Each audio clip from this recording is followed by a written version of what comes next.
Hello again, lovely people. Priscilla here from the land of the Hornbills. Today I'm going to share with you a delectable lemongrass chicken sambal recipe. Sometimes when I'm doing a chicken dish, I'm brought back to my grandmother's kitchen, in which I first learn how to dress a chicken from the start till the end. And no, being squeamish wasn't in our dictionary at ages of 9 to 10 years old. It was more of a science experiment as I saw it back then. It was more like learning the anatomy of a chicken, and my mother or my grandmother would patiently explain as all the queries were put forward on what part of the chicken was this, what part of the chicken was that. You know, that was the interesting part. Tell me to do that now, and I would tati as the Melanaus would say. And now on to this lovely recipe that I'd like to share with you. These are the ingredients that we'll be using today: some ginger, some onions, garlic, and some toasted belacan.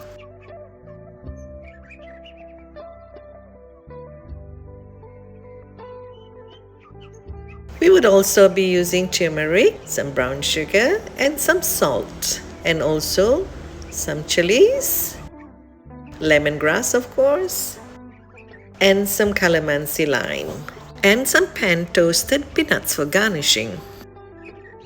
Firstly, I'd just like to marinate the chicken with the turmeric and the salt by just sprinkling that over the chicken and then mixing it thoroughly in till all the pieces are nicely coated with the salt and turmeric. Set that aside while preparing the other ingredients. Here I've got some French beans that I'd like to throw into this dish, but you can also throw in runner beans or stink beans or patai as we know it here.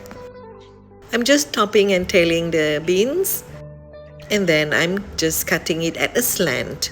You can do that on a board, or you can do that just like this. There are two ways that you can do this very easily. And here I'm chopping up the chilies, the onions, the ginger, and the garlic in my pestle and mortar.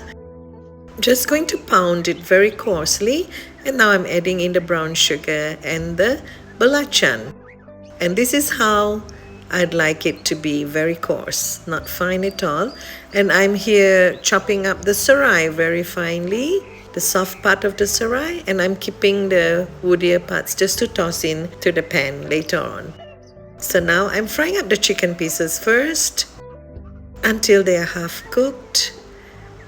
You don't have to really brown them too much. Once that's done, I'll throw in the sambal mixture.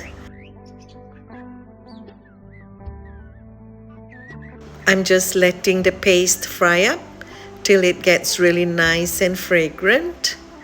Then I'm tossing in those tops of the serai or the lemongrass, and also in goes the lemongrass itself. And now fry it up till it gets nice and a bit crispy. And then I'm tossing in the chicken pieces. So while that's frying up, you can also, if you like, add in some bits of water. At this stage, I'm just stir frying the chicken in the sambal so it gets nicely coated and cooks in all that goodness. I'm also adding in here, as you can see, a tablespoon of dark soya sauce. That is just to give it a nice color and taste. I think I will add in another tablespoon. So there's 2 tablespoons of soya sauce going in. And I'm just going to give that another toss around in the pan. And the chicken is now about fully cooked at this stage. I'm going to squeeze in the calamansi lime juice now. This will give it a nice tanginess. I'm adjusting the saltiness of the dish. You can taste as you go along, because everyone knows what their family's personal preferences are. Now I'm going to toss in the French beans. as I don't want to overcook the beans. I like it with a nice little crunch.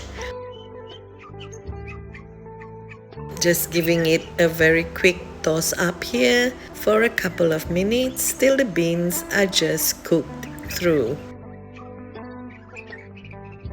If you like to have a little bit of gravy in this dish, you can definitely add some hot water, but I'm not. I like it this way. So now this is how I serve it, with a little more crunch on the side. So I'm tossing in those peanuts, and it goes over rice very nicely for a one-dish meal. Thank you for watching, folks. I hope you enjoyed the video.